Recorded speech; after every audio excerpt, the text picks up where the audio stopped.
పడినటువంటి మూర్తి.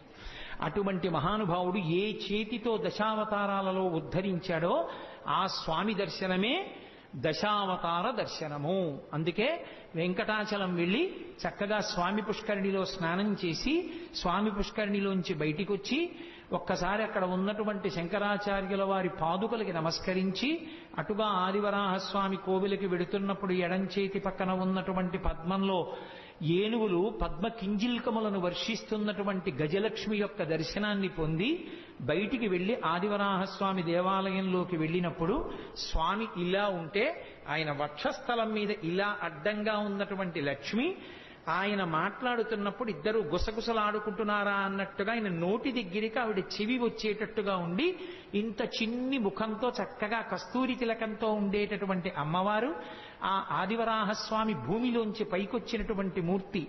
ఆ ఆదివరాహస్వామి దర్శనం